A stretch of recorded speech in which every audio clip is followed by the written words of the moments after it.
Hey there, it's Christian from Severn Game Network, and I'm here with another Star Wars Destiny Tactica and card analysis. This time we're going to dive deep into another of my favourite characters from the Star Wars universe. It's this man, this Sith Lord. It is the Galactic Emperor himself. It's Palpatine. We're going to go through those the die sides. We're going to talk about his ability. And we'll look at a whole bunch of cards you can play with him, and the type of decks he's going to go in. Heads up, he's basically going to be elite by himself, and then what kind of things that you can do to play against him if he's big in your meta.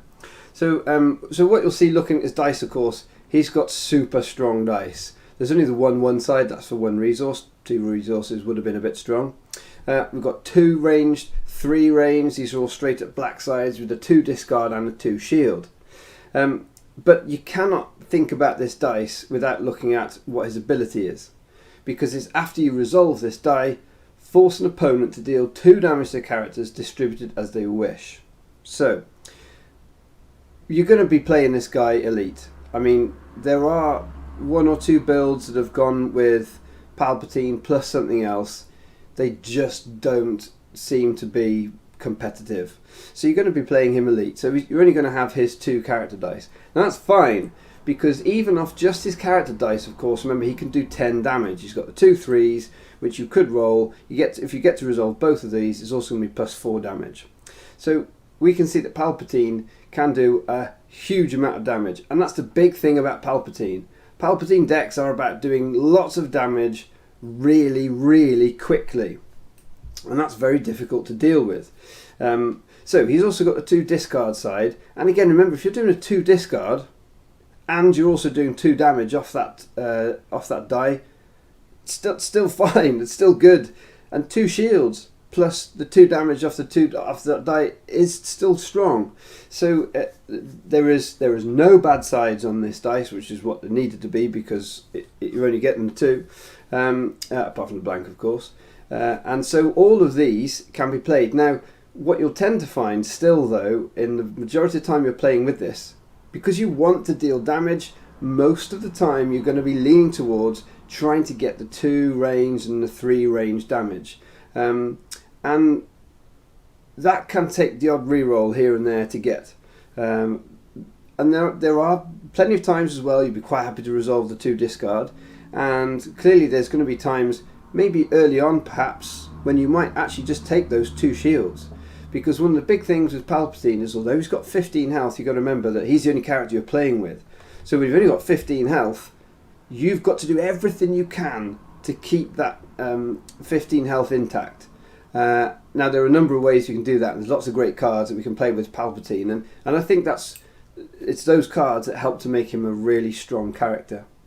I mean, that's fairly straightforward. He's a character that's going to do lots of damage, and yet he's also got a bit of control in there and defensive ability, and he still deals damage because of that ability off the 2 discard and the 2 shields as well. So he's really strong. Now, in terms of cards that I think are absolutely essential to play with him, well, the main one is Sith Holocron.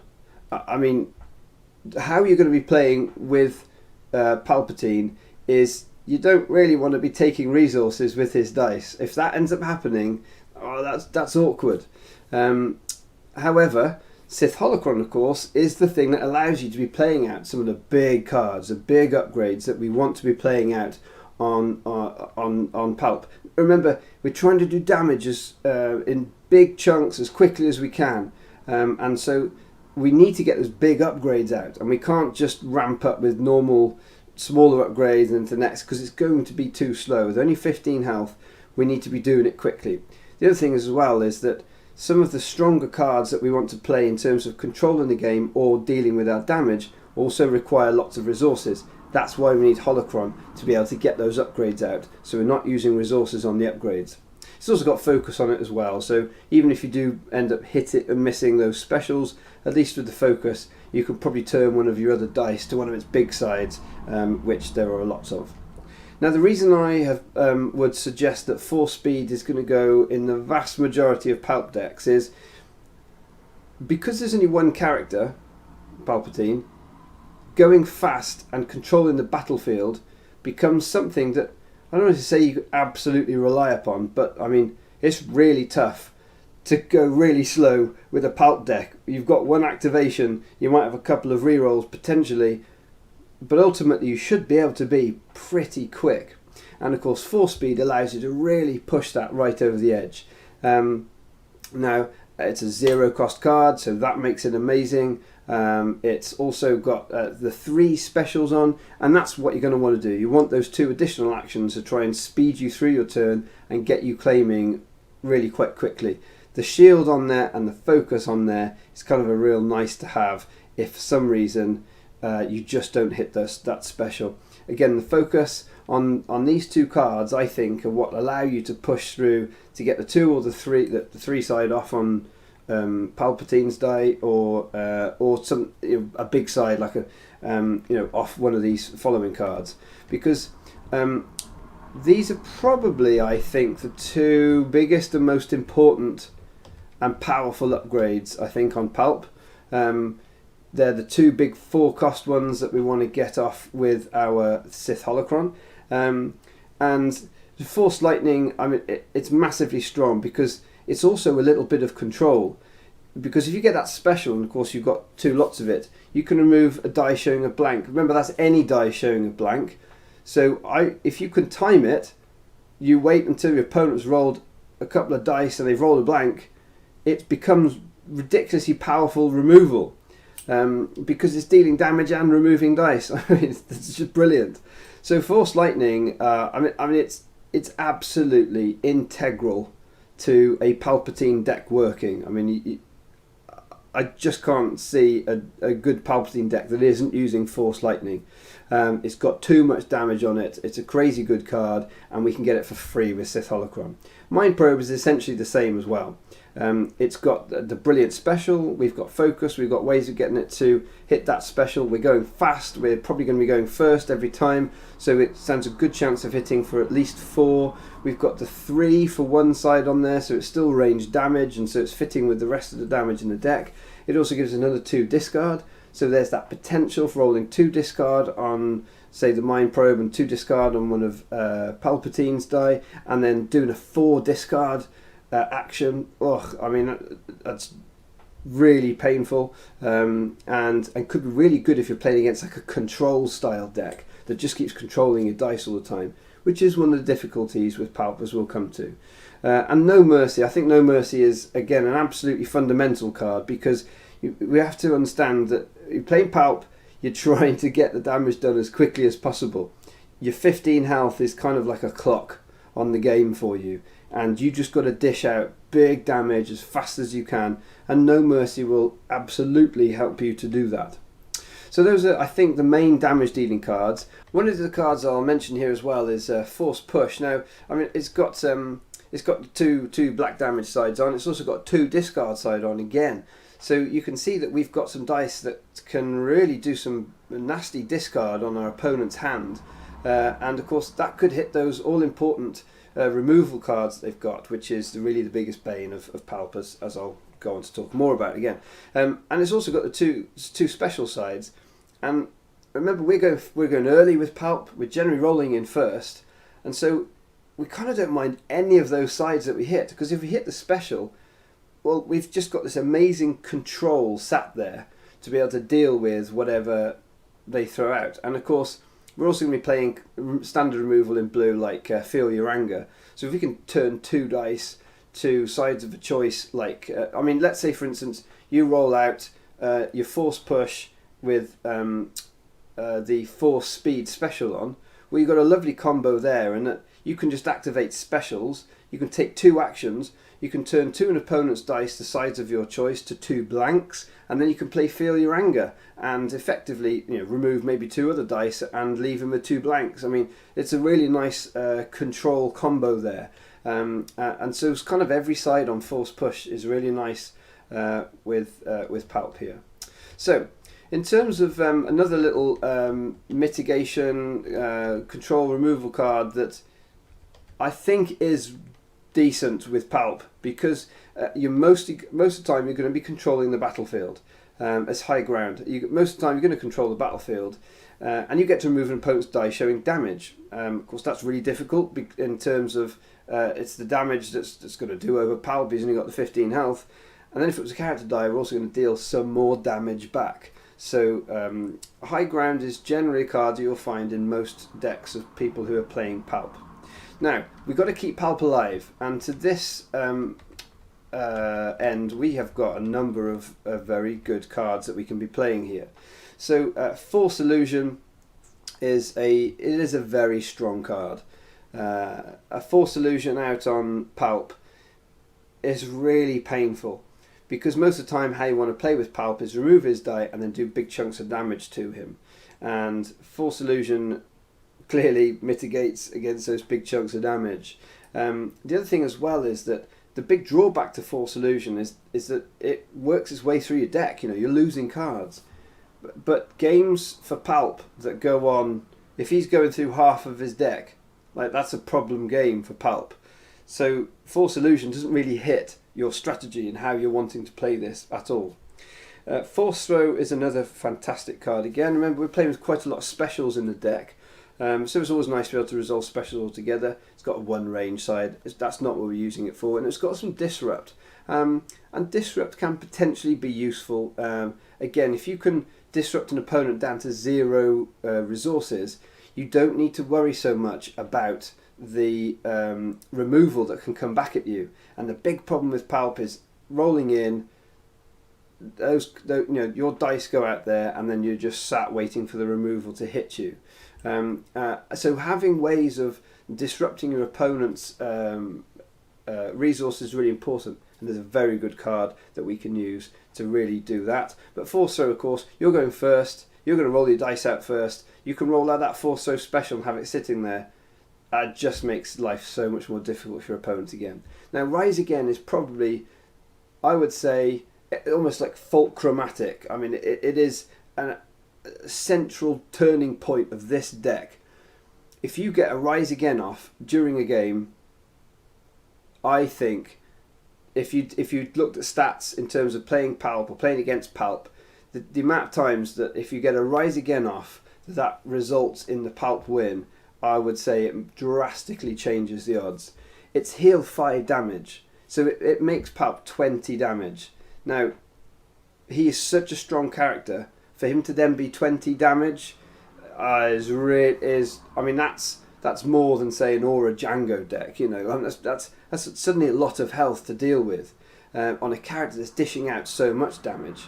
But then the fact that you get to play an upgrade from your discard pile on it for free, when we're playing so many big upgrades like our Force Lightnings and our Mind Probes, that Rise Again is, it's ridiculously powerful. Now, it does cost 5.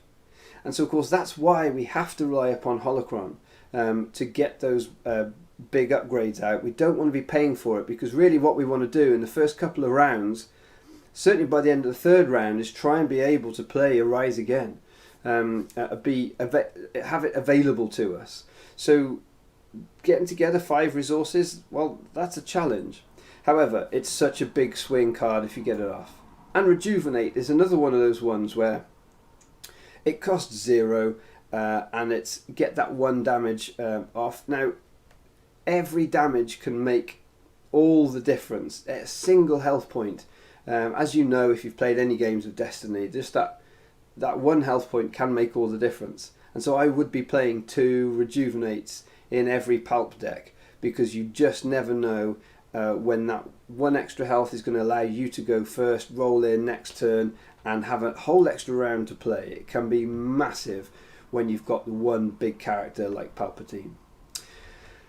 Okay, so there's a number of cards that you can use and play with in your Palp decks. Now, when it comes to playing against Palpatine, I find yellow is a very strong colour against Palpatine. And here's a number of cards that I think are just really powerful against Palp.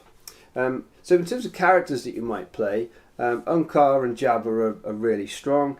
And now, mostly because of the fact that they make Crime Lord viable. And of course, Crime Lord is the single biggest thing to beat the Palpatine with. Okay, that special. I mean, it's just going to defeat. They've only got one character when they're playing Palp, so if you can Crime Lord Palp, it's game over, and that's. So I think if you're playing in meta with lots of Palp, then hey, having a Crime Lord around is going to change everything and make it really quite scary for that Palp player.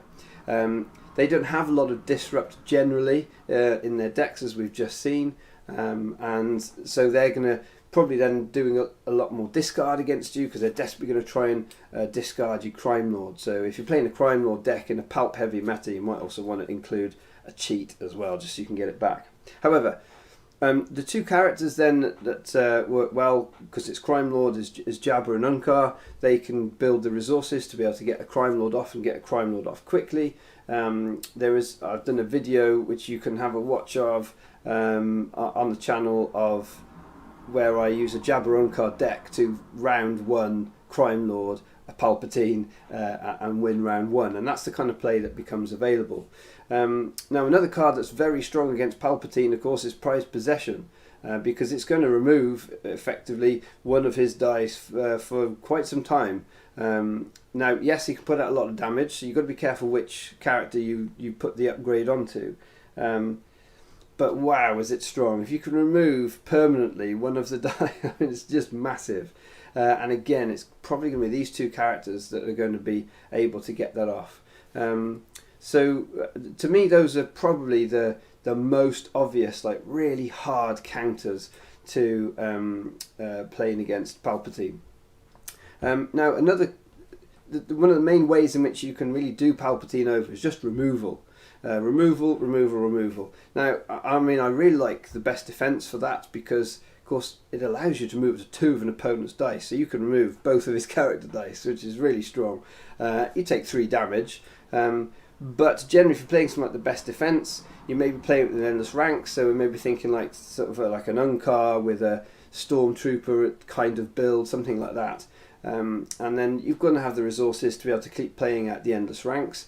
And more time against a Palpatine deck is really difficult for the Palpatine player to win. If you can extend that game out, the more you extend the game out, the greater your likelihood of beating Palpatine, unless you aren't dealing with his resources and he's able to get those Rise Agains off. And that's where, of course, again, a character like Unkar or Jabba becomes very, very good. Salvage stands and so on to control the Palpatine players' resources. That's going to just get rid of so much of their potential to be able to rejuvenate, to regenerate Palpatine and keep him alive. I think those are some of the strongest cards that you can be using against Palpatine. And if you find you're losing to Palpatine a lot in your meta, I'd start thinking about seeing a way to work maybe some of those cards in or playing with these characters. One card that for some reason isn't out here on the list, but I do want to mention it, and that's Abandon All Hope. So that's the 2-cost blue event from Awakenings, and the reason I think that's a very, very strong card with Palpatine is you're pretty much always going first, remember, and so you don't mind spending 2 of your resources to have them lose all of theirs or all of their hand. I mean, players never get rid of their hand, so they're going to lose all their resources, which of course puts you in a really good place as a Palpatine player, because then you don't have to worry about removal so much. I mean, he doesn't like you is still on if they've got no resources, but they've still got to activate a character a bit slower. They've got to get dice out onto the table, and of course you're going first. So I feel like that's a brilliant card to have, and the amount of times actually as well, of course, that I've been playing with these characters against a Palpatine player. I got myself to 6 resources and I'm starting to threaten with the big stuff hitting the table, and the Palpatine players just start to turn with Abandon All Hope, which basically reads Abandon All Resources. A slip of the tongue there. So anyway, that's Palpatine. Great character. I remember thinking when we first saw him, how are they going to make a 2-die character for 28 points? How are they going to make him competitive? Well, he's proven that he is competitive. He's just dropped out of favour just recently, but I still think he's very, very strong. When you're playing him with battlefields like Otogunga, which is probably the main one I would pick to play with him. And again, you're probably going first.